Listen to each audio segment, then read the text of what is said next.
रोजगार भी मिलेंगे। ग्वालियर में हर साल जो व्यवसायिक मेला लगता है, उसी प्रकार उज्जैन में भी विक्रमोत्सव होता है। वहाँ पर ऑटोमोबाइल्स को कर में 50% की छूट दी गई है। वह भी मेले का एक आकर्षण का केंद्र होगा। माननीय मुख्यमंत्री जी की बड़ी इच्छा थी कि मकर संक्रांति सारे प्रदेश में बहुत धूमधाम से मने। वैसे तो हमेशा ही मनती, पर इस बार उन्होंने सारे माननीय विधायक गणों से और जिलाध्यक्षों से बात कर आग्रह पूर्वक मकर संक्रांति मनाने का आग्रह किया था। मुझे कहते हुए गर्व है कि हमारे मध्य प्रदेश में कई रीजन में मकर संक्रांति आई गई, गिल्ली डंडे खेले गए, महिलाओं की खेलकूद प्रतियोगिता आयोजित की गई और तिल और गुड़ के माध्यम से मिठास का एक दूसरे को मुंह मीठा किया गया। तो एक बड़ा मीठा संदेश सारे प्रदेश में गया मकर संक्रांति के उत्सव का। गरीब कल्याण मिशन, आपको याद होगा कि हमारे मुख्यमंत्री जी ने गणतंत्र दिवस पर इसकी घोषणा की थी और माननीय प्रधानमंत्री जी का भी ये 4 हमारे सूत्र हैं कि हमें युवा कल्याण, महिला कल्याण, किसान कल्याण और गरीब कल्याण, ये 4 जो मिशन हैं, इन 4 मिशन में से गरीब कल्याण हमारा एक बहुत ही महत्वपूर्ण मिशन है। आज उसके ऊपर कैबिनेट में काफ़ी डिटेल से चर्चा हुई है और उसमें सभी बिंदुओं को छुआ गया, इसके बारे में भी आपको जानकारी दूंगा।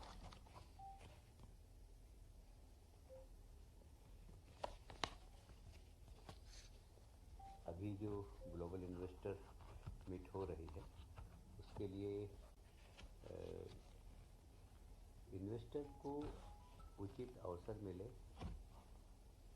और बहुत इजी तरीके से वो आकर यहाँ पर इन्वेस्ट कर सके, इसलिए सारे विभागों को निर्देश दिए माननीय मुख्यमंत्री जी ने कि अपनी नीतियों में परिवर्तन करने की आवश्यकता हो तो परिवर्तन करें। साधारणतः होता है कि लोग एमयू कर लेते हैं, उसके बाद उनके चप्पल जूते घिसते रहते हैं। एक बार आ जाए, आने के बाद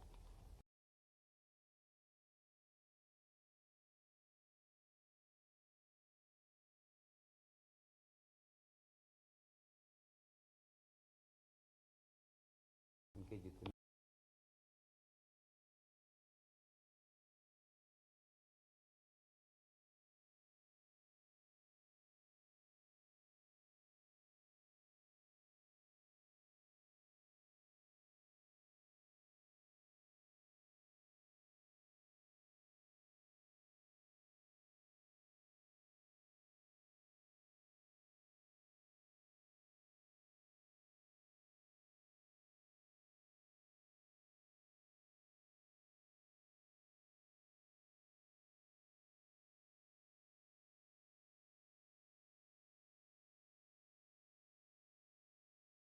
भी काम चीज उसमें आज चर्चा हुई, जिसमें कि कौन सी मछली का मार्केट अच्छा है, ये व्यवसायिक दृष्टिकोण से देखकर उस मछली को वो उत्पादन करे जिससे कि उसकी आय बढ़े। तो सामान्यतः ट्रेडिशनल मछलियाँ होती हैं जिसको कि रेट वेट ज़्यादा मिलता नहीं। जैसे मुझे याद है झाबुआ में झींगा मछली का प्रयोग किया गया। झींगा मछली का प्रयोग करने के बाद वहाँ के आदिवासियों को सबसे 4 टाइम्स 5 टाइम्स इनकम हो रही है। तो ऐसी मछलियाँ जो बाज़ार में अच्छे भाव में बिक सकती है, उसके बारे में भी किसानों को प्रशिक्षण दें जिससे कि वो, तो एक मैंने उदाहरण दिया। ऐसे बहुत सारे बारीक बारीक बिंदुओं पर गरीब उन्मूलन के लिए क्या क्या कर सकती सरकार, उसके बारे में। अब जैसे बहुआयामी गरीबी इंडेक्स से सुधार, आप जानते हैं कि बहुआयामी जो गरीबी इंडेक्स है उसमें बहुत सारे सेगमेंट्स हैं। महिलाओं और बच्चों की पोषण सुनिश्चित करना, शिशु मृत्यु दर कम करना, गर्भवती महिलाओं का स्वास्थ्य सुनिश्चित करना, माध्यमिक शिक्षा सुनिश्चित करना, माध्यमिक कक्षा तक के बच्चों की स्कूल में उपस्थिति सुनिश्चित करना, भोजन उनको मिल सके, उसकी व्यवस्था ठीक तरीके से हो, स्वच्छता एक मिशन की तरह हर व्यक्ति पेयजल उपलब्धता। आप सब जानते हैं कि प्रधानमंत्री जी ने जल जीवन मिशन के माध्यम से प्रत्येक गांव में स्वच्छ जल पहुंचे, इसकी एक बहुत बड़ी योजना सारे देश के अंदर लागू की। मध्य प्रदेश ने उसका सबसे ज़्यादा लाभ उठाया है और हमें कहते हुए गर्व है कि हर एक गाँव तक ये योजना पहुंच रही है। हर एक घर तक पहुंचाने की इसकी स्कीम है। विद्युत कनेक्शन वहाँ तक पहुँचे जहाँ विद्युत कनेक्शन नहीं पहुंच सकते हैं। बहुत आप जानते हैं ट्राइबल इलाके में भौगोलिक क्षेत्र बहुत बड़ा होता है, तो कई बार वहाँ पर एकदम कनेक्शन पहुंचाना मुश्किल हो जाता है। तो वहाँ पर सोलर का हम उपयोग करके उसके घर को प्रकाशित कैसे कर सकते हैं, इसके बारे में हमें करना। आवास निर्माण गरीबों के लिए प्रधानमंत्री जी की आवास योजना, जो उसके वास्तव में उपभोक्ता है, जो वास्तव में उसके लाभ के बिंदु के अंदर आते हैं, श्रेणी में आते हैं, उनको उसका लाभ मिले। परिवारों के पास इनकम के संसाधन उपलब्ध हो और प्रत्येक गरीब का बैंक का खाता, जिससे कि वो वित्तीय उसमें काम कर सके, उसकी सब्सिडी उसके पास तक पहुंच सकते। तो गरीब का बैंक का खाता भी बहुत ज़्यादा ज़रूरी है। गरीब कल्याण मिशन 2028 अंतर्गत स्थानीय समुदाय के सशक्तिकरण के माध्यम से वर्तमान शासकीय योजनाओं का बेहतर क्रियान्वयन सुनिश्चित करने के लिए राज्य की जनता को आत्मनिर्भर और समृद्धि के पथ पर अग्रसर करने में सहायक होगी। जो हमारी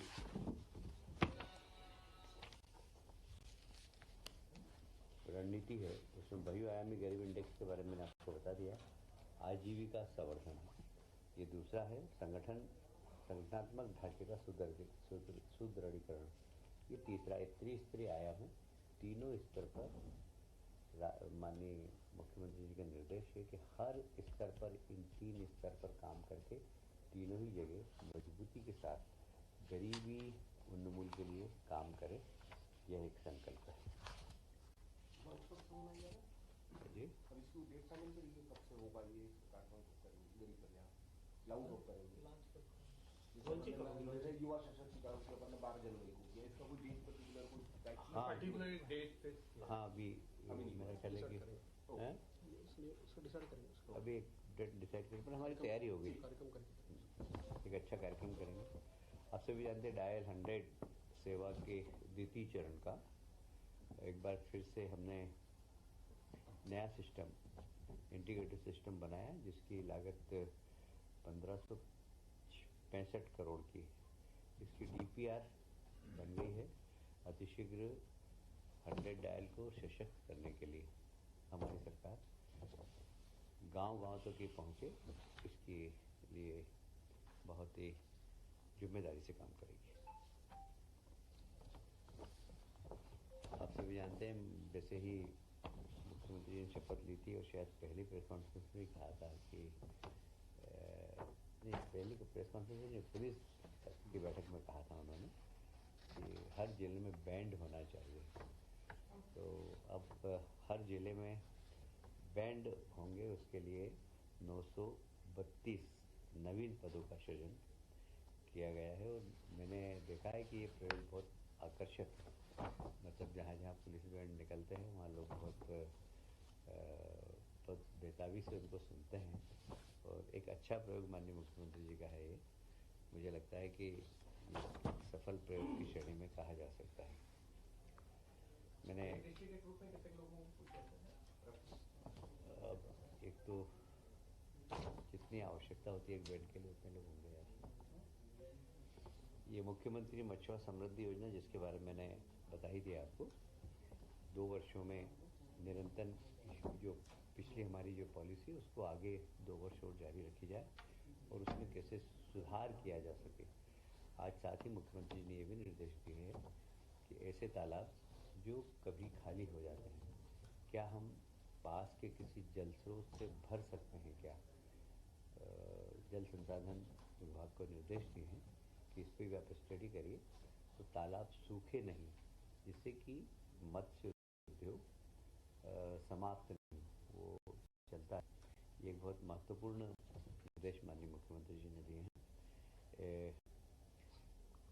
देखिए, हमने जब सरकार की बात संभाली थी तो हमने कहा था कि किसानों की आय दुगनी होना चाहिए, आय बढ़ सके। इसके लिए विभाग काम कर रहा है। इनको अनुदान सरकार की ओर से इनको क्रेडिट कार्ड दिए हैं और कैसे हमारे यहाँ का भी मछुआ समृद्ध हो सके, इसके लिए सरकार बहुत संवेदनशील है और इसके क्रियान्वयन के लिए भी 100 करोड़ रुपए की आज स्वीकृति प्रदान की है। सर गरीब कल्याण पर 28 बढ़ाया था सर, 28 क्या है सर? 28 बढ़ाया आपने।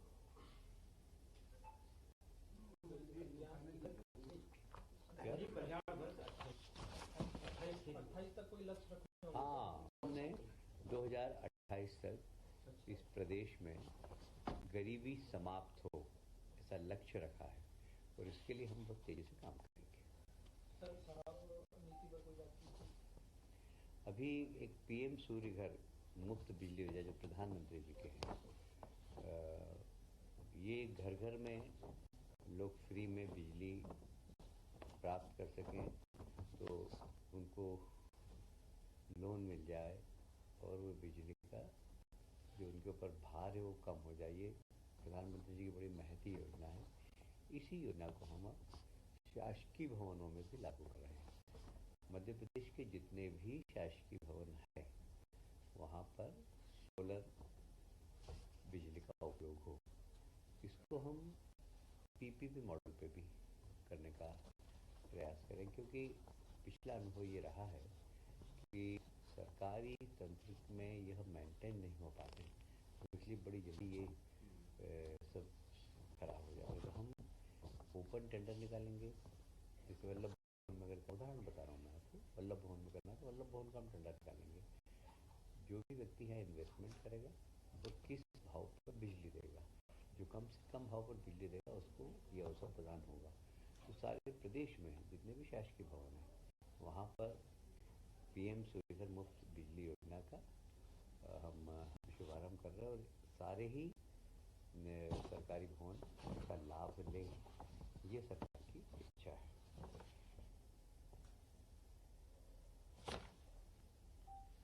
हो गई? शराब नीति पर सर कोई बात नहीं की जी? शराब आप करेंगे आप अभी कोई बात नहीं। आपका क्यों इंटरेस्ट है इसमें?